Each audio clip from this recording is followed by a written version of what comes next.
بسم اللہ الرحمن الرحیم۔ سورہ آل عمران کی آیت نمبر 130 سے آج ہمیں اپنا سبق شروع کرنا ہے۔ میں نے اناؤنسمنٹ میں غلطی کر دی، 126 سے 129 تک کی آیات ہم نے پچھلے سبق میں پڑھ لی تھی۔ اعوذ باللہ من الشیطان الرجیم، بسم اللہ الرحمن الرحیم۔ یا ایھا الذین آمنوا لا تأکلوا الربا اضعافا مضاعفہ، ایمان والو تم سود مت کھاؤ، اضعافا مضاعفہ بڑھتا چڑھتا، واتقوا اللہ اور اللہ سے ڈرو، لعلکم تفلحون تاکہ تم فلاح پاؤ۔ جو ہی یہ آیت آپ پڑھتے ہیں تو کئی سوالات پیدا ہو جاتے ہیں۔ ایک سوال یہ پیدا ہوتا ہے کہ اس کا موقع کیا ہے؟ ابھی تو بات شروع ہوئی تھی غزوہ احد کی۔ غزوہ احد کی بات کیوں شروع ہوئی تھی، یہ بھی ایک سوال پیدا ہوتا ہے۔ حقیقت واقعہ یہ ہے کہ قرآن ہو یا اللہ کا دین، اس کو سیکھنے کا ایک ہی طریقہ ہے کہ آپ سوال، جینوئن سوال انٹرٹین کریں، ان کو کبھی نہ دبائیں، نہیں جواب ملتے نہ ملیں، سوال اپنی جگہ پر قائم رہے تو انشاءاللہ آہستہ آہستہ بات کھلے گی۔ ضروری نہیں ہے کہ کوئی فوری جواب مل جائے تو وہ آپ کو مطمئن کرے یا وہ صحیح ہو۔ سو یہی سیکھنے کا طریقہ ہے۔ بات غزوہ احد کی اس لیے ہو رہی تھی کہ میں نے آپ سے گزارش کی تھی کہ سورہ آل عمران، سورہ بقرہ دونوں جوڑا ہیں، دونوں میں اللہ نے پریزنٹیشن کا یہ طریقہ اختیار فرمایا ہے کہ پہلے حصے میں اہل کتاب کو خطاب اور دعوت ہے، اور دوسرے حصے میں مسلمانوں کو دعوت ہے، ان کو خطاب ہے۔ دوسرے حصے میں سورہ بقرہ میں جب مسلمانوں کو خطاب کیا گیا تو موقع کے لحاظ سے جو مسلمانوں کے اس وقت کے حالات تھے اور نبی اکرم صلی اللہ علیہ وسلم کا جو مشن جس سٹیج تک پہنچا تھا،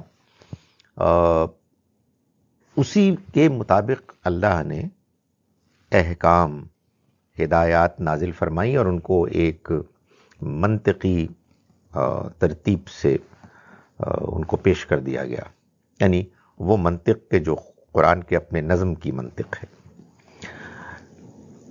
سورہ آل عمران میں جب مسلمانوں سے خطاب کا موقع آیا تو اللہ تعالیٰ نے جس زمانے میں کہ یہ سورہ مبارکہ نازل ہو رہی تھی، اس زمانے میں جو ایک خاص اہم معاملہ پیش آ رہا تھا، ایک واقعہ ہوا، یعنی غزوہ احد کا، اس کو موضوع بنا کر مسلمانوں کو ہدایات دی، ان کی حوصلہ افزائی کی، ان کی کمزوریوں پر تنبیہ کی اور ان کو اصلاح کی دعوت دی۔ گویا کہ آپ یوں سمجھیے کہ سورہ بقرہ میں مسلمانوں کو خطاب میں شریعت کے احکام کا بیان اور ان کے ذریعے سے ان کا تزکیہ، ان کی پاکیزگی کا اہتمام اور تطہیر اصل ٹارگٹ تھا۔ یہاں اسی مقصد کو حاصل کرنے کے لیے اللہ تعالیٰ نے وہ طریقہ اختیار کیا کہ جو ہمارے ہاں دور جدید میں کیس سٹڈی میتھڈ کا طریقہ ہے، یعنی ایک کیس، ایک واقعہ، ایک ایونٹ، انسیڈنٹ لے لیا اور اس کو پس منظر میں رکھ کے مسلمانوں کو ہدایت دی کہ انہیں اس موقع پر کیا کرنا چاہیے، کیا کرنا چاہیے تھا، جن لوگوں نے کچھ غفلت برتی کیوں برتی، یعنی کہاں سے کمزوریاں آئیں اور اب اصلاح کیسے ہو سکتی ہے، اور یہ سب کچھ ہوا کیوں۔ یہ مسلمانوں کو وقتی پسپائی تکلیف اور کہیے ایک وقتی شکست کیوں ہوئی؟ تو اب میں دوسرے سوال کا جواب دیتا ہوں. یہ تو ہوا غزوہ احد کیوں یہاں زیر بحث آئی. یہ سود کی آیت یہاں کیوں آئی؟ بات یہ ہے کہ ظاہر ہے کہ غزوہ احد جہاد ہے، اللہ کے راستے میں لڑنا ہے. لڑنے کے لیے مال چاہیے، اللہ کے راستے میں خرچ کرنا ہے. اللہ کے راستے میں خرچ کرنا یعنی انفاق. یہ تو یہ ہے نا کہ آپ نے کہا کہ یہ میرا مال میرا ہے ہی نہیں، یہ میرے رب کا ہے، تو میں اس کو راضی کرنے کے لیے اپنا مال اس کے راستے میں خرچ کروں گا، اور میں یہاں اس کے بدلے میں کوئی انعام، کوئی منافع اس کی توقع ہی نہیں رکھتا. مجھے تو اللہ کے ہاں آخرت میں اس کا اجر درکار ہے. اس کا الٹ کیا ہے؟ اس انفاق کا الٹ ہے سود، ربا. کہ نہیں جی مال میرا ہے اور میں اس کو چھوڑ نہیں سکتا، میں نے اس کو کمایا ہے، اور میں اگر دوں گا بھی کسی مصلحت کے تحت، کسی ضرورت کو پورا کرنے کے لیے، تو میں اصل اور اس سے کچھ زیادہ لوں گا، ایسے نہیں میں دے سکتا. تو یہ وہ جو آپ کہیے کہ انفاق فی سبیل اللہ میں رکاوٹ ایک پیدا ہو سکتی تھی، اور آئی ایم شور ہو رہی ہوگی بعض کمزور لوگوں میں، یہ اس کو بیان کیا گیا ہے اس موقع پہ کہ جب بات ہو رہی تھی اللہ کے راستے میں جہاد کی. اے ایمان والو، مت تم ربا لو، سود کھاؤ بڑھتا چڑھتا. یعنی مطلب یہ ہے کہ اگر تم کو اس مارکے میں، خدا کے راستے میں، جہاد میں انکار کرنے والے دشمنوں کے مقابلے میں جو تم جنگ لڑ رہے ہو، کوششیں کر رہے ہو، اگر اس میں تمہیں اللہ کی مدد چاہیے تو پھر مت سود کھاؤ بڑھتا چڑھتا. یہ ہے جو اس کے موقع محل کو جسٹیفائی کرنے کا بیان، تاکہ تم فلاح پاؤ. اب اس میں ایک اور بھی مسئلہ ہے. وہ مسئلہ یہ ہے کہ بعض لوگ یہ کہتے ہیں کہ یہ جو اللہ نے سود کو حرام کیا، ربا کو حرام کیا، سمجھے، تو یہ کیا ہے؟ کس چیز کو حرام کیا؟ مطلب یہ ہے کہ ڈیفائن ہونا چاہیے نا، ربا کی ڈیفینیشن ہونی چاہیے. وہ اتنی سخت باتیں ہیں اس کے لیے اللہ تعالیٰ نے فرمائی، جہنم کی وعید، وارننگ دی، اور یہ بتایا کہ جو اس میں اب ملوث ہوگا تو اللہ اور اس کے رسول کے خلاف جنگ کے لیے وہ تیار ہو جائے. تو بعض لوگوں نے یہ کہا کہ یہ وہ سود نہیں ہے جو ہمارے بینکس لیتے ہیں، دیتے ہیں، اس لیے کہ اس کے نتیجے میں تو کاروبار بڑھتا چڑھتا ہے، اس کے نتیجے میں تو معیشت پھلتی پھولتی ہے. تو یہ کیسے ہو سکتا ہے کہ اللہ تعالیٰ اس سود کو حرام کریں کہ جو گویا کہ معیشت کی ریڑھ کی ہڈی ہے، اس کو نکال دیں، نہ آپ کے پاس انویسٹمنٹس ہوں گی، نہ اس کے نتیجے میں فیکٹریز اور کاروبار ہیں کہ جو آگے بڑھیں گے. تو وہ لوگ کہ جو یہ نقطہ نظر رکھتے ہیں، ان کا کہنا یہ ہے کہ اصل میں جو سود اللہ نے ناجائز قرار دیا، اس کو سورہ آل عمران کی اس آیت نمبر 130 میں ڈیفائن بھی کر دیا. سو یہ اس ربا کی ڈیفینیشن ہے اس نقطہ نظر کے مطابق کہ ربا تو اصل میں وہ سود ہے جو بڑھتا چڑھتا ہے. یعنی اس میں دو باتیں کہی گئیں. ایک یہ کہ وہ سود کے جو بہت زیادہ شرح پر، ایگزوربیٹنٹ ریٹ آف انٹرسٹ، یوزلی اس کے لیے آپ انگریزی میں لفظ استعمال عام طور پر کرتے ہیں ترجمے میں. اور دوسرا یہ کہ کمپاؤنڈ انٹرسٹ بڑھ رہا ہے، چڑھ رہا ہے. آپ کو دینی تھی 1 تاریخ کو رقم ادا کرنی تھی، آپ نے نہیں کی، تو اس رقم پر بھی پھر مزید سود ہے اور یہ اب ملٹیپلائی کر رہا ہے. تو یہ اللہ تعالیٰ نے ڈیفائن کیا ہے. گزارش یہ ہے کہ نہیں، ایسا نہیں ہے.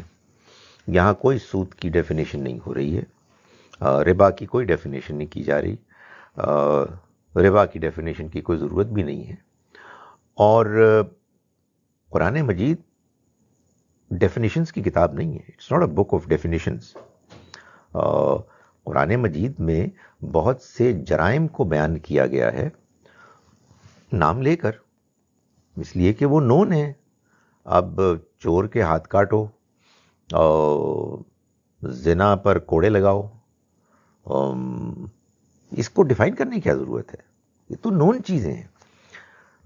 اسی طرح سے سود لینا یہ ایک جرم ہے، اور سود کیا ہوتا ہے سب جانتے ہیں، اصل پر اضافہ.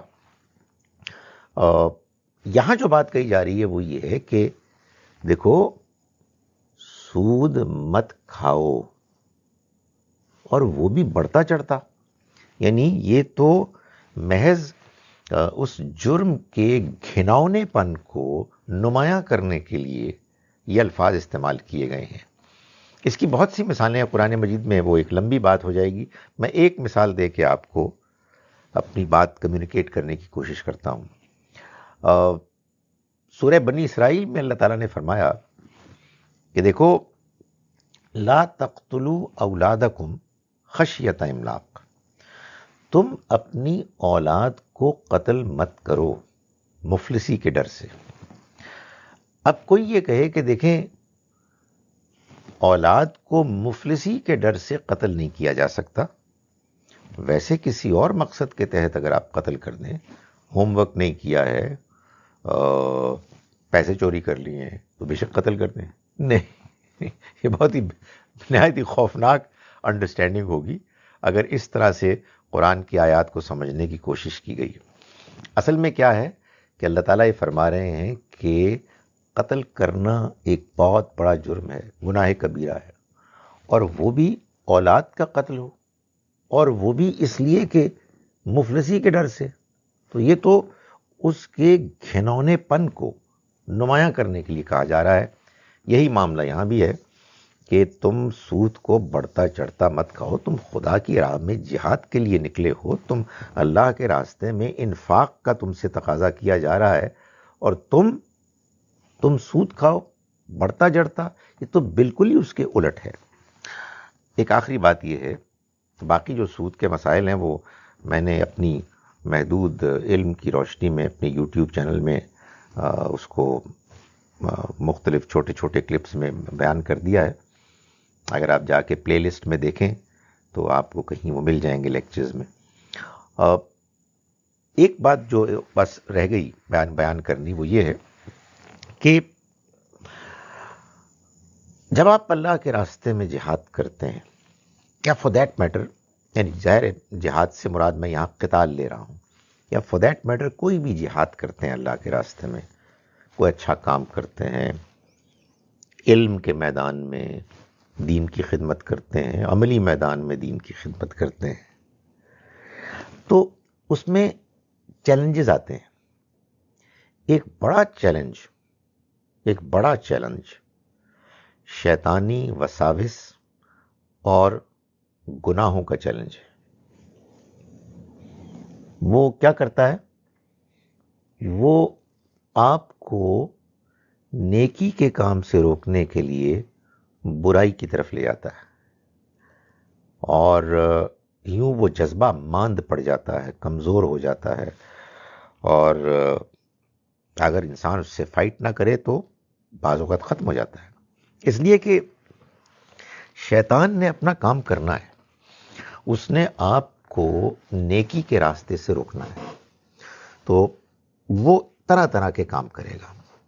تو فرمایا ایمان والو تو مت کھاؤ ربا، بڑھتا چڑھتا، مت کھاؤ سود بڑھتا چڑھتا، اور ڈرو اللہ سے تاکہ تم فلاح پاؤ۔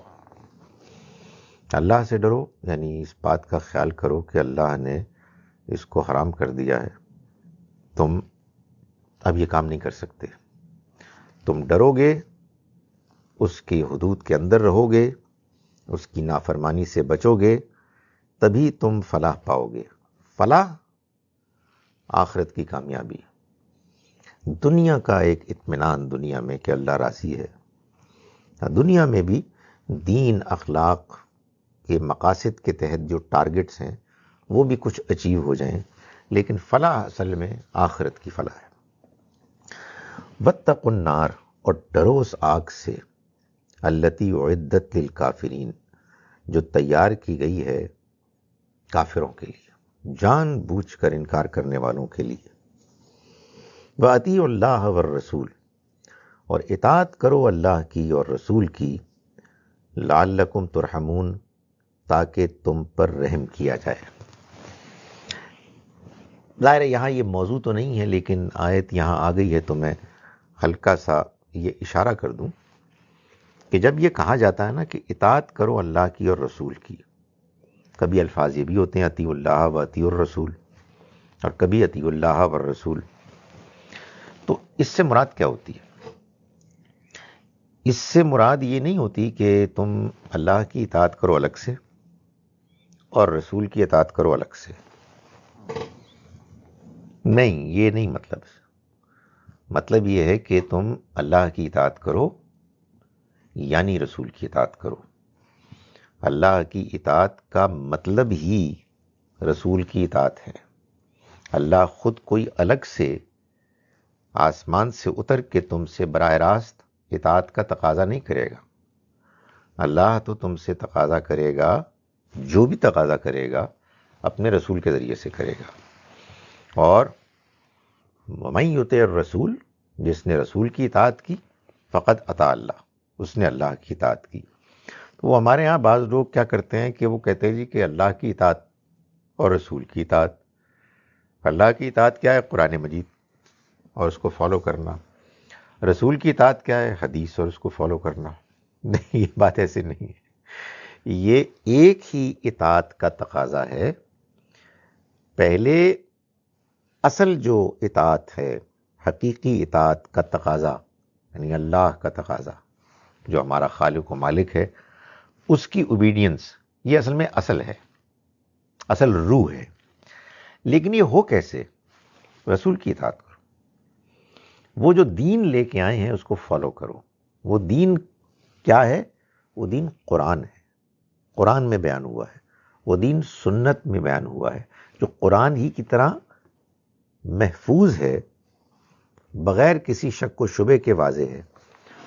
اور حدیث جو انسانوں نے کلیکٹ کی ہے، وہ ان دونوں کی روشنی میں سمجھی جائے گی، وہ ان کا فٹ نوٹ ہے، یہ اس کا بیان ہے۔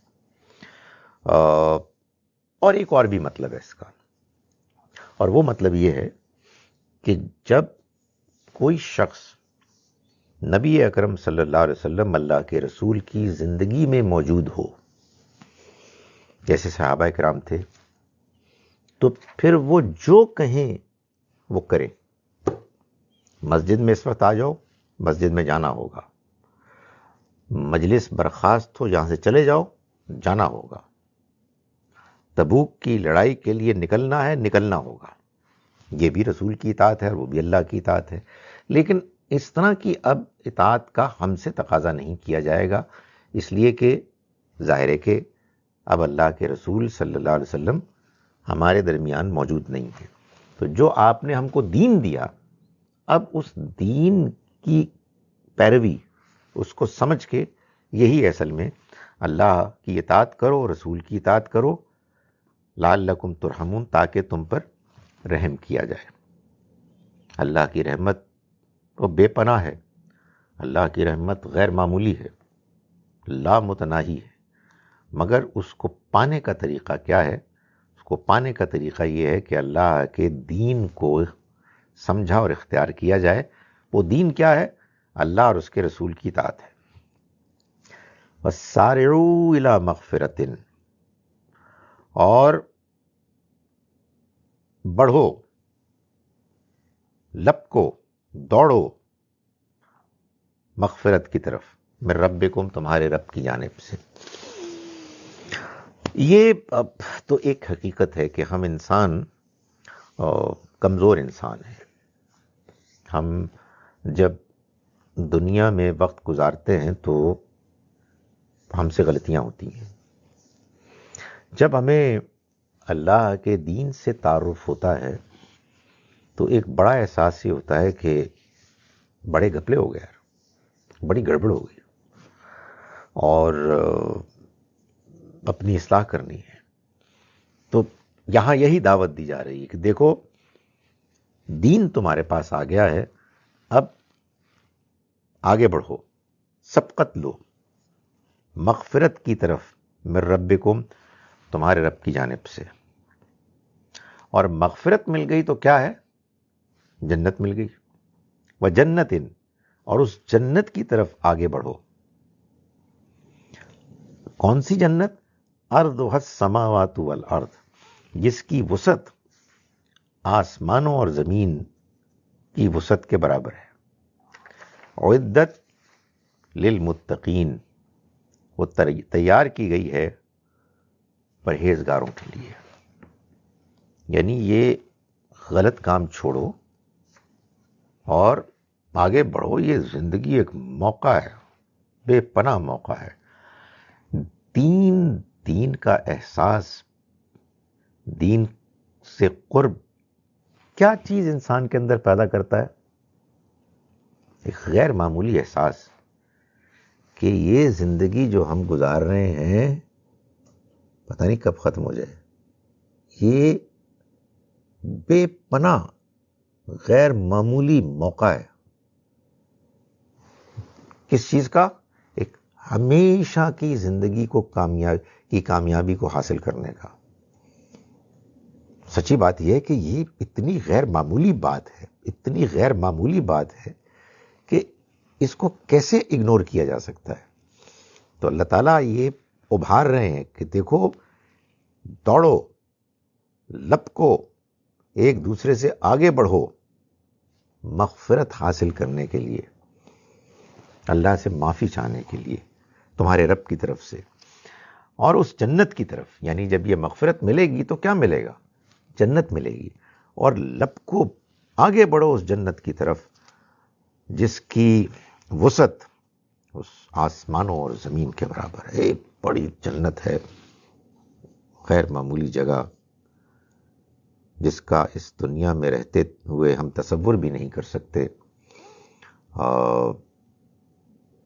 نہ کسی آنکھ نے اس کو دیکھا، نہ کسی کان نے سنا، نہ کسی دل میں اس کا خیال بھی آیا۔ اس جنت کو پانے کے لیے تمہارے پاس اسی زندگی میں، کہ جو کسی وقت بھی ختم ہو سکتی ہے، اسی زندگی میں موقع ہے۔ یہ تیار کی گئی ہے اللہ سے ڈرنے والوں، پرہیزگاروں کے لیے۔ الذین ينفقون فی السراء والضراء، جو خرچ کرتے ہیں، یعنی اپنے مال کو خرچ کرتے ہیں تنگی میں بھی اور کشادگی میں بھی۔ یعنی حالات کیسے ہی ہوں وہ اس کو خرچ کرتے ہیں۔ ظاہر ہے کہ انسان کے اندر اگر خرچ کرنے کا جذبہ ہو تو پھر اس سے فرق نہیں پڑتا کہ اس کے حالات کیسے ہیں۔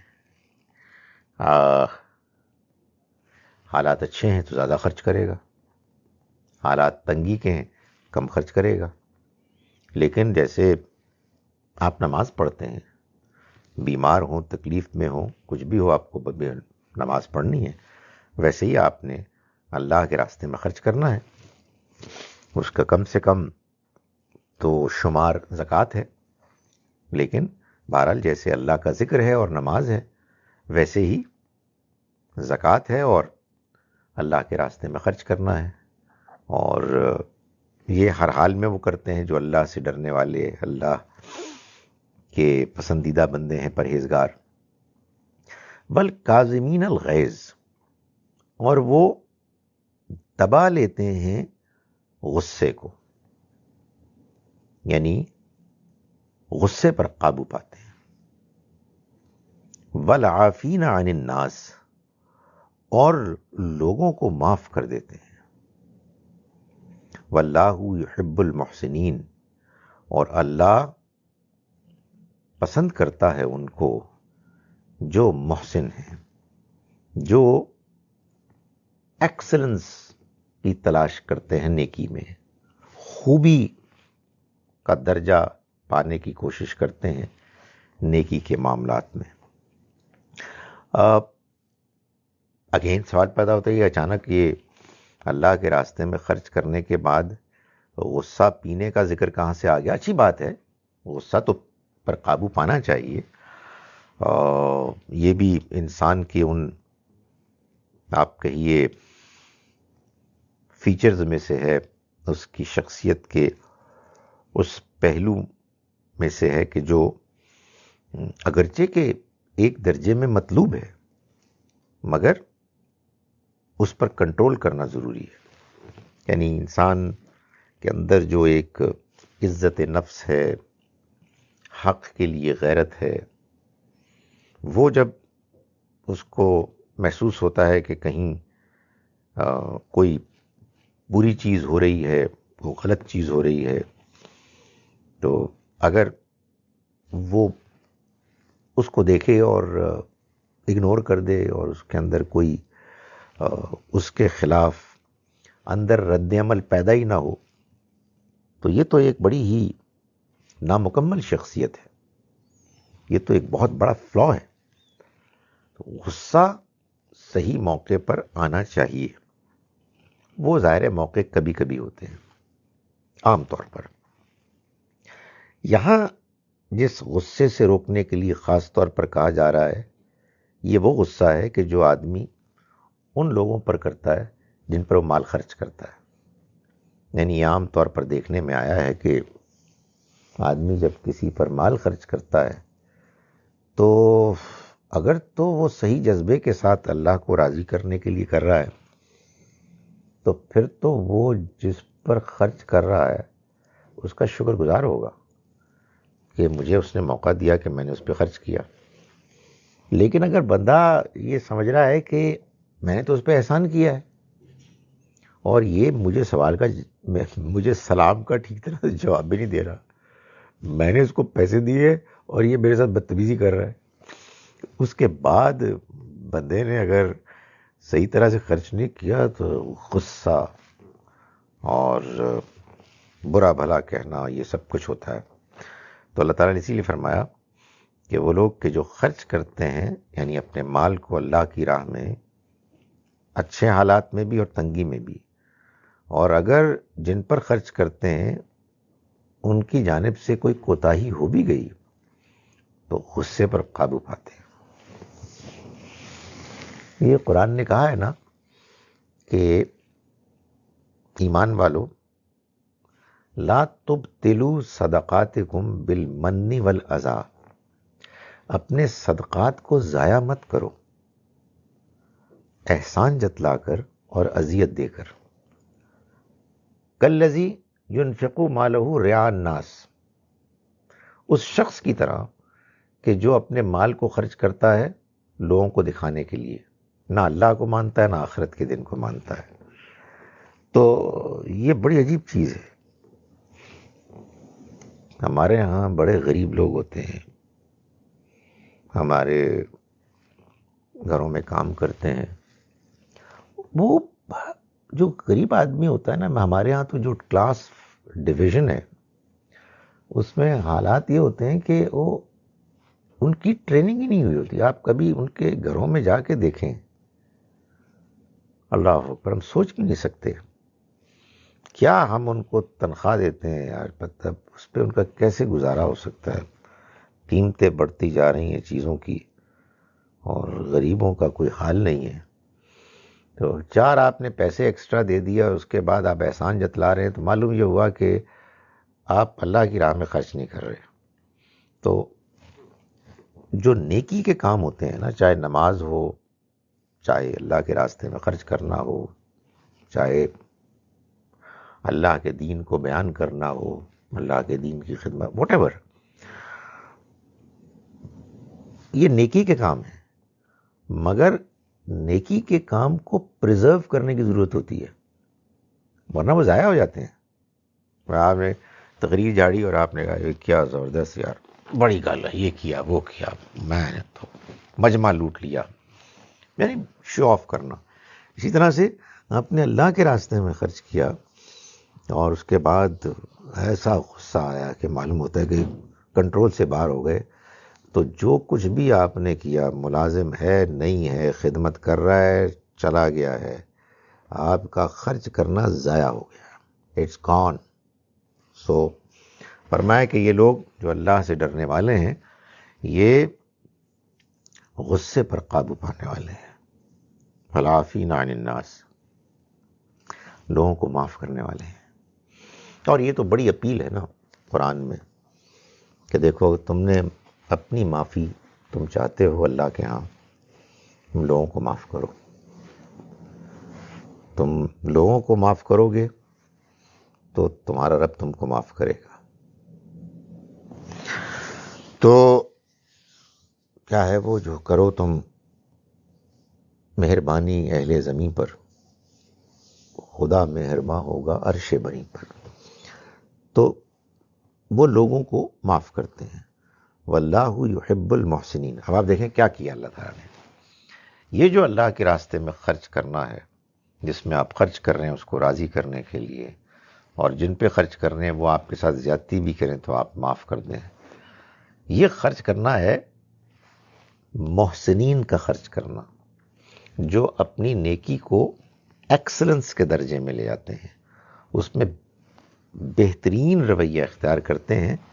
فرمایا واللہ یحب المحسنین، اور اللہ تو پسند ہی محسنین کو کرتا ہے، درجہ احسان اختیار کرنے والوں کو۔ یہ وہی احسان ہے جس کے بارے میں نبی صلی اللہ علیہ وسلم نے فرمایا کہ اگر تم عبادت کرتے ہو احسان کے درجے کی تو وہ کیا ہے، ان تعبد اللہ کانک تراہ، تم اللہ کی عبادت کرو ایسے کہ گویا کہ تم اس کو دیکھ رہے ہو۔ فَإِن لَّمْ تَكُن تَرَاهُ، اس لیے کہ اگرچہ کہ تم اس کو نہیں دیکھ سکتے، فَإِنَّهُ يَرَاكَ، وہ تو تم کو دیکھتا ہے۔ تو یہ احسان، یہ ایکسلنس ہے جو پیدا کرنی چاہیے۔ وَالَّذِينَ إِذَا فَعَلُوا فَاحِشَةً،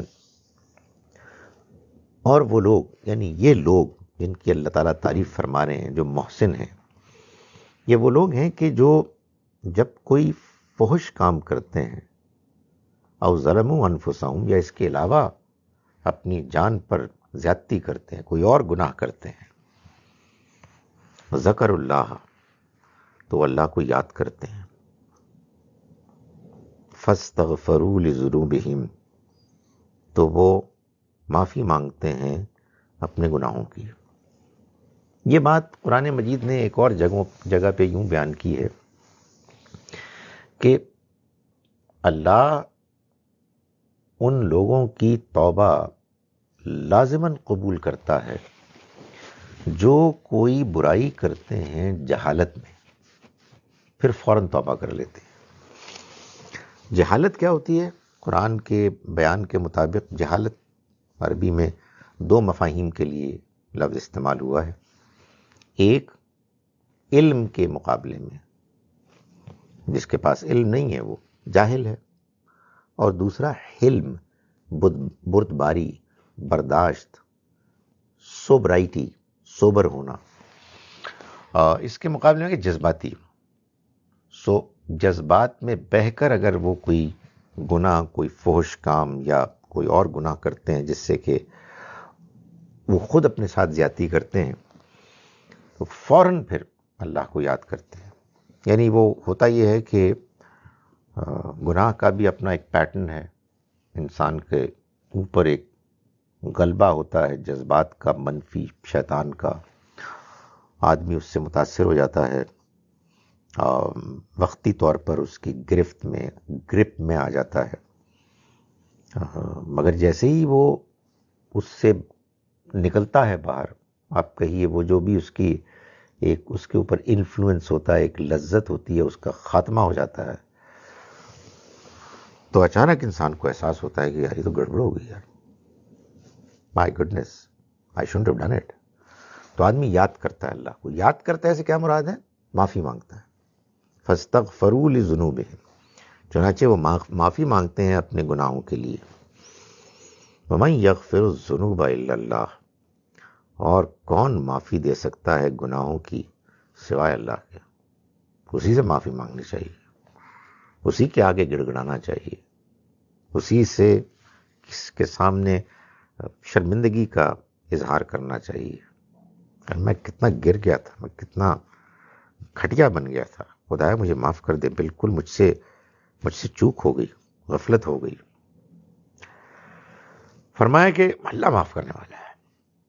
وَلَمْ يُصِرُّوا عَلَى مَا فَعَلُوا، اور وہ نہیں اصرار کرتے عَلَى مَا فَعَلُوا، اس پر کہ جو انہوں نے کیا، وَهُمْ يَعْلَمُونَ، جانتے بوجھتے ہوئے. یہ خدا کی بڑی مہربانی ہے کہ اس نے صحیح ہدایت کے راستے کو کتنا واضح کر دیا ہے. اس نے یہ بتا دیا ہے کہ اصل میں جو جرم ہے نا، جو خدا کے ہاں پکڑا جائے گا، وہ جان بوجھ کر غلط کام کرنا ہے اور پھر ان کو چھوڑنا نہیں، اصرار کرنا. اور یہ معلوم کیسے ہوتا ہے؟ آپ جسٹیفائی کرنے لگتے ہیں. جب تک انسان کا احساس زندہ ہے اور وہ فائٹ کر رہا ہے، ہوپ موجود ہے، اور فائٹ کرتے رہنا چاہیے. جینوئنلی آدمی جب فائٹ کرتا ہے تو اللہ مدد کرتا ہے. ہم سب فائٹ کر رہے ہیں. یہ زندگی ہے ہی ایک ایسا امتحان جس میں ہم شیطان کے ساتھ لڑ رہے ہیں. یہ لڑائی زندگی کے آخری لمحے تک جاری رہے گی. اس لڑائی میں جو ناکامی ہے وہ یہ ہے کہ آپ گناہ کو گناہ سمجھنا چھوڑ دیں اور اس کے طرح طرح کے ایکسکیوزز پیش کریں اس کو کرنے کے.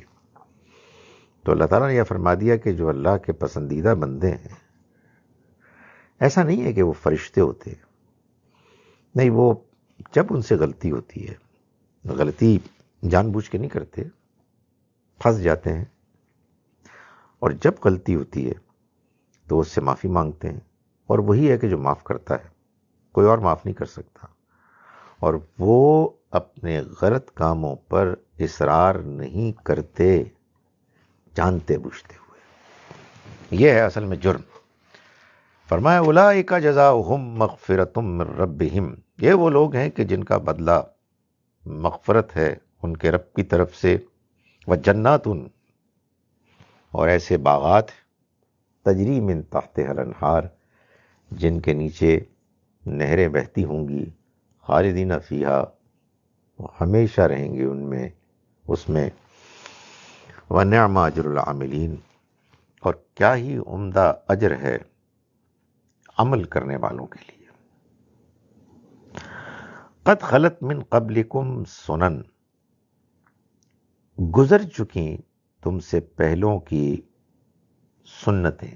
سنتیں یعنی مثالیں، یعنی مطلب یہ ہے کہ اللہ کے رسول صلی اللہ علیہ وسلم جو تشریف لائے ہیں، تو یہ کوئی اللہ کے پہلے رسول، پہلے نبی تو نہیں ہے، آخری نبی ہے، آخری رسول ہے. اور آپ کے جو ساتھی صحابہ ہیں وہ بھی کوئی ایسا نہیں ہے کہ پہلی مرتبہ دنیا میں ایسا ہوا کہ اللہ کے کوئی نبی رسول آئے اور ان کے ساتھی ہوئے. نہیں، اسی طرح سے پچھلے پیغمبروں کے بھی صحابہ تھے، ساتھی تھے. تو قد خلت من قبلکم سنن، تم سے پہلے بہت سی رسولوں کی سنتیں یعنی مثالیں، داستانیں ہیں جو گزر چکی. فسیروا فی الارض، تو چلو پھرو زمین میں. فانظروا، پھر دیکھو، کیف کان عاقبۃ المکذبین، کیسا انجام ہوا جھٹلانے والوں کا۔ یعنی مطلب یہ ہے کہ اے مسلمانوں، تم نے اگر اپنا رویہ ٹھیک کر لیا ہے تو تم ہی کامیاب ہوگے۔ یہ جو وقتی سیٹ بیکس آ رہے ہیں، یہ تو ظاہر ہے کہ ضروری ہیں، ان کا بھی ایک رول ہے تمہاری اصلاح کے لیے، تمہیں مضبوط کرنے کے لیے، لیکن تم اللہ کے رسول کے ساتھی ہو تو تم کامیاب ہوگے۔ اور اس حقیقت کے لیے اگر تمہیں مطمئن ہونا ہے تو تم سے پہلے بھی بہت سے رسولوں کی مثالیں گزر چکی ہیں۔ چلو پھرو زمین میں، پھر دیکھو کہ کیا انجام ہوا جھٹلانے والوں کا۔ رسولوں کے جھٹلانے والے نیست تو نابود ہوں گے، عذاب سے دوچار ہوں گے۔ اس کے لیے قوم عاد، قوم سمود، قوم لوط، ان کی جو بستیاں دائیں بائیں موجود ہیں، ان کے کھنڈر ڈسٹرائیڈ جو یہ نیشنز ہیں اور ان کی بستیاں، ان کو دیکھو تو تمہیں اس حقیقت کا پورا ادراک ہو جائے گا، سمجھ میں آ جائے گی۔ ھذا بیان للناس، یہ نصیحت ہے ان لوگوں کے لیے، ان لوگوں کے لیے، وہدی وموعظۃ للمتقین، اور ہدایت ہے اور نصیحت ہے ان لوگوں کے لیے کہ جو ڈرنے والے ہیں۔ بیان ہے یعنی یہ ایک واضح اللہ کی طرف سے تنبیہ بھی ہے، اور تنبیہ تو ان لوگوں کے لیے ہے کہ جو انکار کرنے والے ہیں، لیکن پرہیزگاروں کے لیے یہ نصیحت ہے اور ہدایت ہے، ہدایت ہے اور نصیحت ہے ان لوگوں کے لیے کہ جو اللہ سے ڈرنے والے ہیں۔ یعنی مطلب یہ ہے کہ اس سے فائدہ تو وہی اٹھائیں گے جو اللہ سے ڈرنے والے ہیں، باقی جو لوگ ہیں ان کو اللہ تعالیٰ وارن کر رہا ہے، تنبیہ کر رہا ہے۔ فرمایا کہ وَلَا تَهِنُوا وَلَا تَحْزَنُوا، اور دیکھو نہ تم کمزوری دکھاؤ اور نہ ہی تم غم کھاؤ، نہ حوصلہ چھوڑو اور نہ غمگین ہو۔ وَأَنْتُمُ الْأَعْلَوْنَ، اور تم ہی غالب آؤ گے، تمہیں کو غلبہ حاصل ہوگا، ان کنتم مومنین، اگر تم واقعی مومن ہو۔ یعنی مطلب یہ ہے کہ اگر تمہیں کوئی نقصان پہنچا ہے تو اس سے حوصلہ نہ ہارو، اور اس پر تمہیں اطمینان ہونا چاہیے کہ اگر تم واقعی مومن ہو تو تم ہی غالب آؤ گے۔ یہ ظاہر ہے پیغمبر کے ساتھیوں کو کہا گیا ہے، یہ ایسا نہیں ہے کہ ایک بلینکٹ، ایک بلینک چیک اللہ تعالیٰ نے تمام مسلمانوں کے لیے لکھ دیا ہے۔ ہمارے ہاں یہی مشکل ہوتی ہے کہ مسلمان اپنی مطلب کے لیے آیات اس کو سیاق سباق سے کاٹ کے لے آتے ہیں، اور اس کے بعد چونکہ وہ قرآن کا بیان تو ہوتا ہی نہیں ہے، تو قرآن نے تو ایک خاص موقع کے لیے بات کی تھی، تو پھر وہ پریشان ہوتے ہیں، بعض اوقات مایوس ہو جاتے ہیں اور بعض اوقات جھوٹ بولتے ہیں، یعنی اپنے زمانے کے مطابق وہ اس کو کہتے ہیں کہ تم ہی غالب آؤ گے۔ ظاہر ہے اس میں یہ بھی شرط ہے کہ اگر تم مومن ہو، لیکن بہرحال اللہ کا فیصلہ رسولوں کے معاملے میں تو بالکل اٹل ہے۔ عام حالات میں کیا سبھی کو غلبہ ملے گا؟ نہیں، ایسی کوئی گارنٹی اللہ نے نہیں دی، اس لیے اس کو ایسے ہی دیکھنا چاہیے۔ یہ قرآن پورے کا پورا اصل میں پیغمبر صلی اللہ علیہ وسلم کی سرگزشت انذار ہے۔ اس انذار میں بہت کچھ ایسی بھی چیزیں بیان ہوئی ہیں جو تمام انسانوں کے لیے ہیں، تمام مسلمانوں کے لیے ہیں، لیکن کیا ہر موقع پر جو بات ہوئی ہے وہ سب کے لیے ہے؟ نہیں، ایسا نہیں ہے۔ تو یہ اللہ تعالیٰ فرما رہے ہیں کہ اس میں تمہیں زیادہ پریشان ہونے کی ضرورت نہیں ہے، بالآخر فتح اور کامیابی تمہاری ہی ہوگی اگر تم مومن ہو۔ اس لیے کہ درمیان میں منافق بھی موجود تھے، کمزور لوگ بھی تھے۔ ان یمسسکم قرح فقد مس القوم قرح مثلہ۔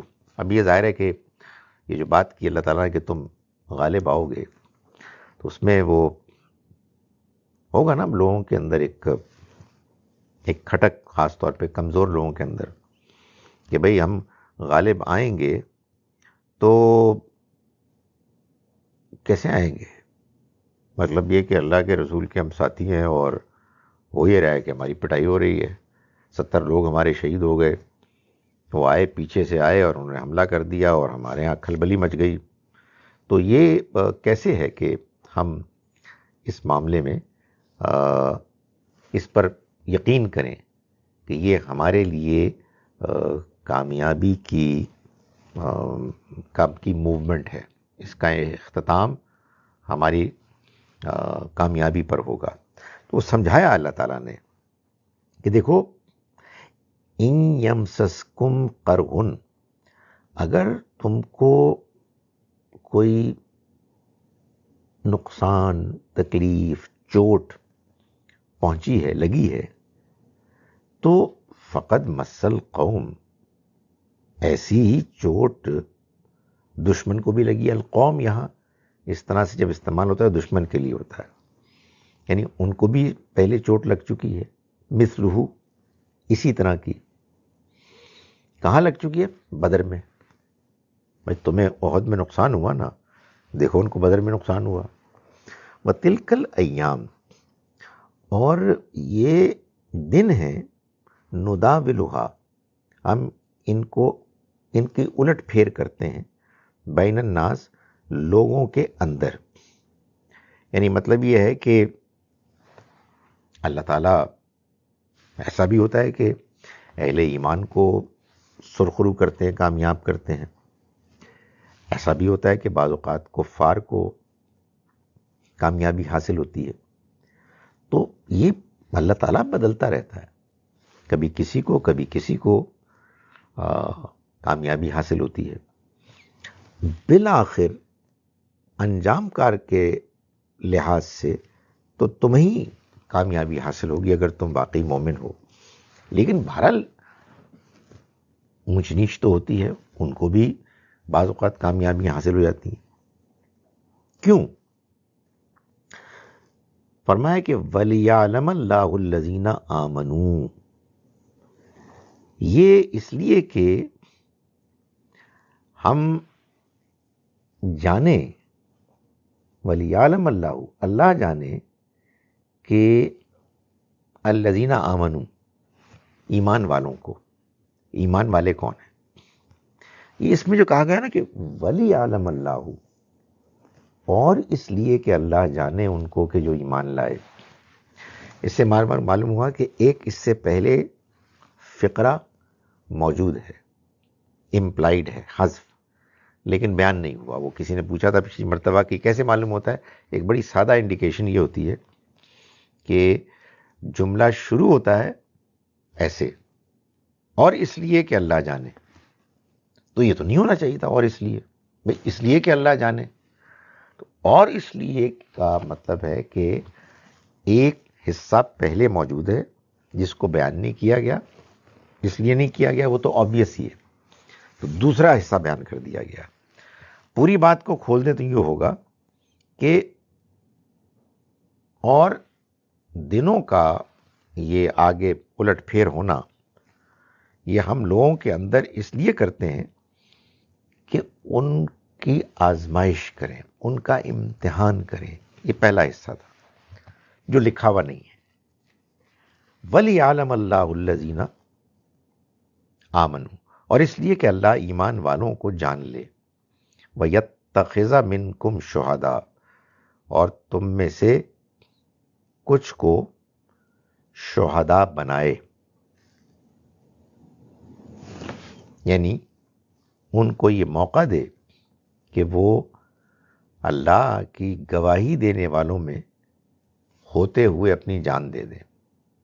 شہید اسی کو کہتے ہیں، یعنی شہید بغیر مرے بھی ہو سکتا ہے۔ قرآن مجید نے مثال کے طور پر نبی صلی اللہ علیہ وسلم کے بارے میں فرمایا کہ انا ارسلناک شاہدا و مبشرا و نذیرا، ہم نے آپ کو شاہد یا شہید بنا کر بھیجا ہے، یعنی اللہ کے دین کی گواہی دینے والا بنا کر بھیجا ہے۔ تو اللہ تعالیٰ نے یہاں یہ فرمایا کہ یہ جو حالات بدلے ہیں اور کچھ تمہیں سیٹ بیک ہوا، کچھ دشمن کو وقتی جزوی کامیابی حاصل ہوئی، ایک تو اس لیے کہ اللہ تعالیٰ آزمائے تم سب کو، اور تاکہ وہ جان لے کہ اہل ایمان کون ہیں واقعی، اور تم میں سے بعض کو یہ موقع دے کہ وہ حق کی گواہی دیتے دیتے اپنی جان کا نذرانہ پیش کر دیں۔ لفظ شہید جس مفہوم میں ہم استعمال کرتے ہیں، قرآن مجید میں صرف اس جگہ پر استعمال ہوا ہے، ورنہ وہ اسی گواہی کے مفہوم میں، گواہ کے مفہوم میں۔ واللہ لا يحب الظالمین، اور اللہ ظالموں کو پسند نہیں کرتا۔ وَلِيُمَحِّصَ اللَّهُ الَّذِينَ آمَنُوا، اور یہ اللہ تعالیٰ نے جو ایام دنوں کا الٹ پھیر کیا ہے، اس لیے بھی کیا ہے کہ وَلِيُمَحِّصَ اللَّهُ، تاکہ اللہ چھانٹ لے، الگ کر لے، الذین آمنوا، اہل ایمان کو، وَيَمْحَقَ الْكَافِرِينَ، اور انکار کرنے والوں کو مٹا دے۔ یہ جو ہے وَلِيُمَحِّصَ اللَّهُ، یہ لفظ ہے وہی جو ہم استعمال کرتے ہیں نا کہ تمہیس، بحث و تمہیس، تو اس میں بھی کیا ہوتا ہے کہ گفتگو کے نتیجے میں آپ واضح طور پر ایک نتیجے تک پہنچ جائیں، چھانٹ لیں۔ سو اللہ تعالیٰ نے فرمایا کہ یہ اللہ تعالیٰ نے جو حالات پیدا کیے، اس میں ایک مصلحت یہ بھی تھی کہ وہ اہل ایمان کو چھانٹ لے، الگ کر دے، اور کافروں کو مٹا دے۔ فرمایا کہ ام حسبتم ان تدخلوا الجنہ، کیا تم نے یہ خیال کیا تھا کہ تم جنت میں داخل ہو جاؤ گے؟ وَلَمَّا يَعْلَمِ اللَّهُ الَّذِينَ جَاهَدُوا، جبکہ اللہ نے ابھی یہ نہیں جانا کہ کون ہے کہ جنہوں نے جہاد کیا، منکم، تم میں سے، وَيَعْلَمَ الصَّابِرِينَ، اور نہیں جانا کہ کون ہے کہ جو صبر کرنے والے ہیں۔ یعنی یہ سب کچھ جو ہوا، یہ اس لیے ہوا تاکہ معلوم ہو کون جنتی لوگ ہیں۔ بھائی حالات بدلیں گے نہیں، کرائسس کا زمانہ نہیں آئے گا، سب معمول کی زندگی گزار رہے ہوں گے، تو پتہ کیسے لگے گا کون کھوٹا ہے، کون کھرا ہے، کون سچا ہے، کون جھوٹا ہے، کون مخلص ہے، کون غیر مخلص ہے۔ سو سچویشنز کو بدلنا ہوتا ہے اس مقصد کو حاصل کرنے کے لیے۔ وَلَقَدْ كُنْتُمْ تَمَنَّوْنَ الْمَوْتَ، اور تم تو موت کی تمنا کرتے تھے، من قبل ان تلقوہ، اس سے پہلے کہ وہ تمہارے سامنے آئی، تم اس سے ملے، یعنی اس سے پہلے تو تم ہی کرتے تھے، بڑے بلند بانگ دعوے کرتے تھے۔ فقد رأیتموہ، تو تمہاری پوری ہو گئی یہ تمنا، فقد رأیتموہ، اب تم اس کو دیکھتے ہو، وانتم تنظرون، اور تمہاری نگاہوں کے سامنے ہے، تمہاری آنکھیں اس کے ساتھ چار ہو گئی ہیں۔ تو اب کیوں شور مچا رہے ہو اور احتجاج کر رہے ہو کہ یہ کیا ہو گیا ہے؟ بھائی تمہیں نے تو مانگا تھا کہ جی موقع ملے گا ہم اللہ کے راستے میں اپنے آپ کو، اپنی جان قربان کر دیں گے، تو اب جب یہ موقع آ گیا ہے تو اب تم پیٹھ دکھا کے بھاگ رہے ہو۔ آئیے جی میں ان آیات کا ترجمہ ایک مرتبہ پھر کر لوں۔ ہم نے آج کی آیات کا آغاز کیا سورہ نمبر 130 سے۔ بسم اللہ الرحمن الرحیم۔ یا ایھا الذین آمنوا، ایمان والو، لا تأکلوا الربا، مت کھاؤ سود، اضعافا مضاعفہ، بڑھتا چڑھتا، واتقوا اللہ، اور ڈرو اللہ سے، لعلکم تفلحون، تاکہ تم فلاح پاؤ، واتقوا النار، اور ڈرو اس آگ سے، التی کہ جو اعدت للکافرین، کافروں کے لیے تیار کی گئی ہے، جان بوجھ کر انکار کرنے والوں کے لیے تیار کی گئی ہے۔ وَأَطِیعُوا اللَّهَ وَالرَّسُولَ، اور اللہ اور رسول کی اطاعت کرو، لعلکم ترحمون، تاکہ تم پر رحم کیا جائے۔ وَسَارِعُوا إِلَىٰ مَغْفِرَةٍ، اور دوڑو مغفرت کی طرف، من ربکم، اپنے رب کی جانب سے، وجنت، اور اس جنت کی طرف، ارضها السماوات والارض، جس کی وسعت آسمانوں اور زمین کے برابر ہے، اعدت للمتقین، تیار کی گئی ہے پرہیزگاروں کے لیے، الذین ينفقون فی السراء والضراء، وہ لوگ کہ جو خرچ کرتے ہیں مال کو اچھے حالات میں بھی اور تنگی کے حالات میں بھی، والکاظمین الغیظ، اور یہ لوگ غصہ پی جانے والے ہیں، والعافین عن الناس، اور لوگوں کو معاف کرنے والے ہیں، واللہ یحب المحسنین، اور اللہ تو پسند ہی بہترین رویہ اختیار کرنے والوں کو ہے، انہی کو کرتا ہے۔ والذین اذا فعلوا فاحشۃ، اور وہ لوگ کہ جو جب کوئی فحش کام کرتے ہیں، او ظلموا انفسہم، یا اپنی جان پر کوئی اور ظلم کرتے ہیں، ذکر اللہ، تو یاد کرتے ہیں اللہ کو، فاستغفروا لذنوبہم، پھر وہ اللہ سے معافی مانگتے ہیں اپنے گناہوں پر۔ وَمَن يَغْفِرُ الذُّنُوبَ إِلَّا اللَّهُ، اور کون معاف کر سکتا ہے گناہوں کو سوائے اللہ کے۔ فَلَمْ يُصِرُّوا عَلَى مَا فَعَلُوا، اور وہ نہیں اصرار کرتے اس پر کہ جو انہوں نے کیا، وَهُمْ يَعْلَمُونَ، جانتے بوجھتے ہوئے۔ اولئک جزاؤہم مغفرۃ من ربہم، یہ وہ لوگ ہیں کہ جن کا بدلہ مغفرت ہے ان کے رب کی طرف سے، وجنات، اور ایسے باغات ہیں، تجری من تحتہا الانہار، بہتی ہوں گی جن کے نیچے نہریں، خالدین فیہا، وہ ہمیشہ رہیں گے اس میں، ونعم اجر العاملین، اور کیا ہی عمدہ اجر ہوگا عمل کرنے والوں کے لیے۔ قد خلت من قبلکم سنن، اور گزر چکی تم سے پہلے بھی سنتیں یعنی مثالیں، فسیروا فی الارض، تو چلو پھرو زمین میں، فانظروا، پھر دیکھو، کیف کان عاقبۃ المکذبین، کہ انکار کرنے والوں کا، جھٹلانے والوں کا کیسا انجام ہوا۔ ھذا بیان للناس، یہ لوگوں کے لیے بیان ہے، وہدی وموعظۃ للمتقین، اور ہدایت اور نصیحت ہے پرہیزگاروں کے لیے۔ ولا تہنوا ولا تحزنوا، اور دیکھو نہ کمزور پڑو اور نہ غم کھاؤ، غمگین ہو، وانتم الاعلون، تم ہی غالب آؤ گے، ان کنتم مومنین، اگر تم واقعی مومن ہو۔ ان یمسسکم قرح، دیکھو اگر تمہیں کوئی چوٹ آئی ہے تو کیا فرق پڑتا ہے، فقد مس القوم قرح مثلہ، تو دشمنوں کو بھی تو اسی طرح کی چوٹ آ چکی ہے، وتلک الایام نداولها بین الناس، اور یہ دن ہے کہ جو ہم الٹ پلٹ کرتے رہتے ہیں دو لوگوں کے درمیان، تاکہ ہم آزمائیں ان کو، ولیعلم اللہ الذین آمنوا، اور تاکہ اللہ جانے ان لوگوں کو کہ جو ایمان لائے، ویتخذ منکم شہداء، اور تم میں سے بعض کو شہادت کا مرتبہ حاصل ہو، واللہ لا یحب الظالمین، اور اللہ ظالموں کو پسند نہیں کرتا، ولیمحص اللہ الذین آمنوا، اور تاکہ الگ کر لے، چھانٹ لے اللہ ان کو کہ جو ایمان لائے، ویمحق الکافرین، اور کفار کو، انکار کرنے والوں کو مٹا دے۔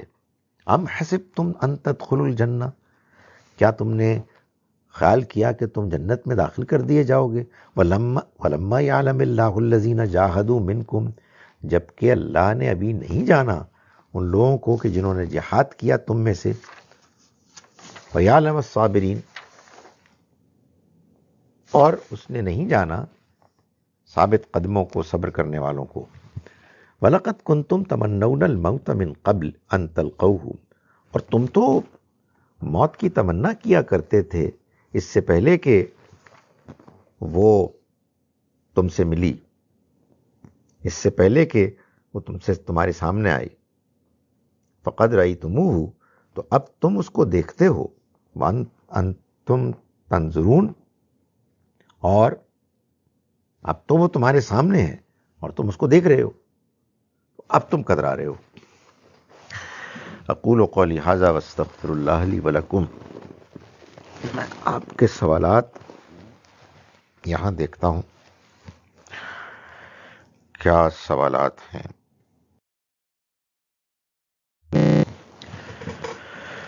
آپ لوگ پشتون کے قتل و غارت پر کیوں خاموش ہیں دوغلے لوگ؟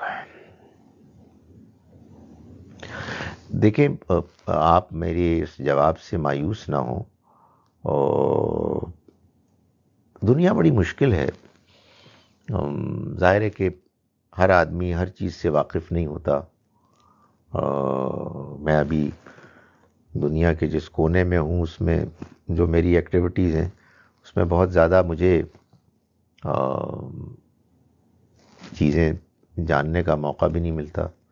آپ کے ذریعے خبر سنی ہے تو بہت ہی افسوسناک بات، بہت ہی تکلیف دہ بات ہے.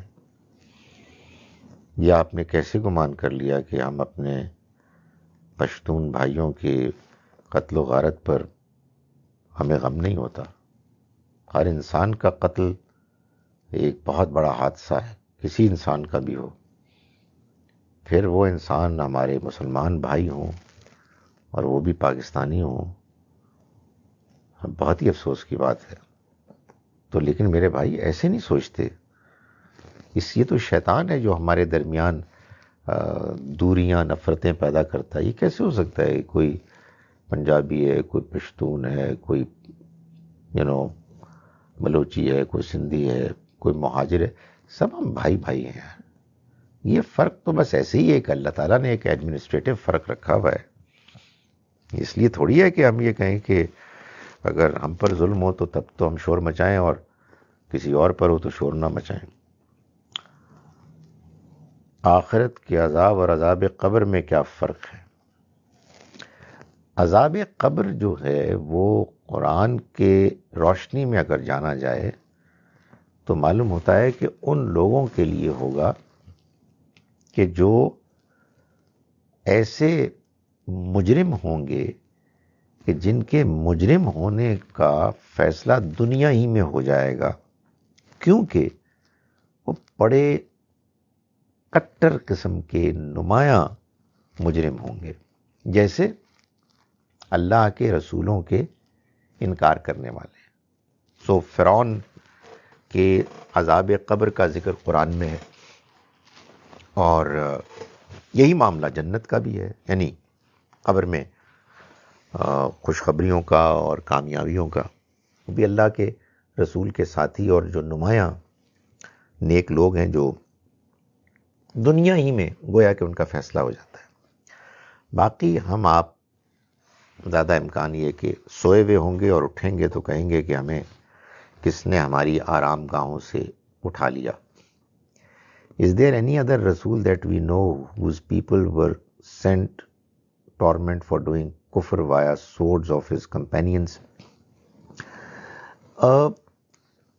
موسیٰ علیہ السلام کے زمانے میں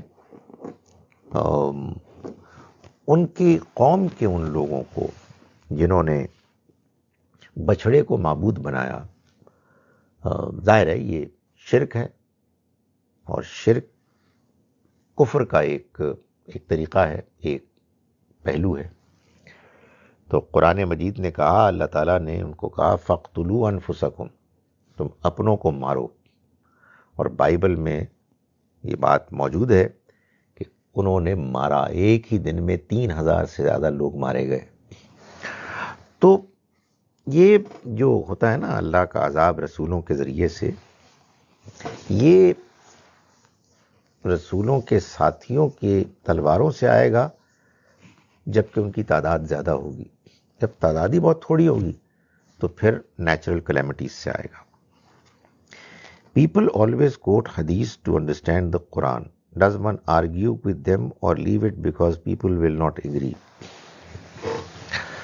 دیکھیں، ڈیپینڈ کرتا ہے آپ کس سے بات کر رہے ہیں، ڈیپینڈ کرتا ہے کیا ماحول ہے، مگر کوشش کرنی چاہیے کہ اپنی بات نرمی سلیقے سے بیان کر دی جائے کہ قرآن ہمیں بتاتا ہے کہ قرآن ہے کہ جو ڈومینیٹ کرنے آیا ہے، یہ اللہ کا کلام ہے جو فیصلہ کن اتھارٹی ہے، اس کو اللہ نے آخری حد تک محفوظ کیا ہے۔ حدیث انسانوں کے جمع کرنے کے نتیجے میں ایک مجموعہ ہے جو سامنے آ گیا ہے، اس کی اہمیت سے انکار نہیں، مگر ایک پی ایچ ڈی کر کے استاد ہے اور ایک ابھی نویں جماعت میں ہے، تو دونوں کا کوئی مقابلہ نہیں ہے۔ جو نویں جماعت کا طالب علم ہے، بڑے کمال کی بات ہے، وہ بڑی اچھی لائن پر لگ گیا ہے، لیکن اس کو اپنے استاد کی رہنمائی میں سفر جاری رکھنا ہے، تو حدیث قرآن کی روشنی میں دیکھی جائے گی۔ اگر آپ نویں جماعت کے طالب علم کو اپنے استاد کے اوپر بٹھا دیں تو نقصان سبھی کا ہوگا۔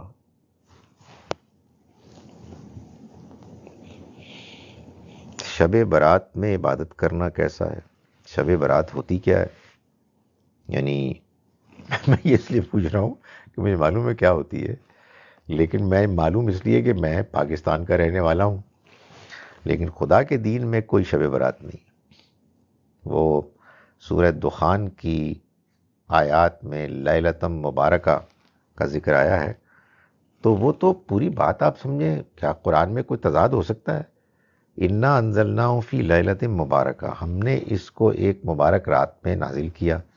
انا انزلناہ فی لیلۃ القدر، ہم نے اس کو لیلۃ القدر میں نازل کیا۔ تو لیلہ مبارکہ لیلۃ القدر ہی ہے، اس لیے اس کے علاوہ کوئی اور رات ایسی نہیں ہے۔ اچھا جناب، آگے چلیں جی۔